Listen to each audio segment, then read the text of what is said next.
सिद्दीक, मुझे ये बता, अगर अंग्रेज इंडिया में व्यापार करने आए थे तो व्यापारियों ने इतने बड़े देश के ऊपर कब्जा कैसे कर लिया? 1600 में ईस्ट इंडिया कंपनी को इंग्लैंड के राजा से एशिया के साथ व्यापार करने का हक मिला। 1608 में पहला अंग्रेजी जहाज सूरत आया। 1612 में मुगल बादशाह जहांगीर ने उन्हें फैक्ट्री लगाने की इजाजत दी। और फिर क्या था, धीरे धीरे उनके मद्रास, बॉम्बे, कलकत्ता में ट्रेडिंग सेंटर्स बन गए।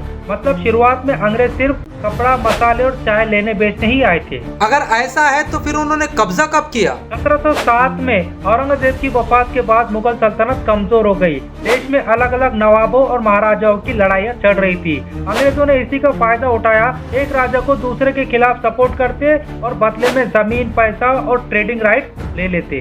और 1757 में बैटल ऑफ पालाची की लड़ाई में नवाब सिराजुद्दौला को गद्दारी से हराकर बंगाल पर अपना पहला कब्जा जमा लिया। फिर अंग्रेजों का भारत के ऊपर पूरा कंट्रोल कब और कैसे हुआ? 1764 की बैटल ऑफ बॉक्सर की लड़ाई जीतकर उन्होंने बंगाल, बिहार, उड़ीसा में टैक्स वसूली का हक ले लिया। अब वो सिर्फ व्यापारी नहीं बल्कि हुकूमत चलाने लगे।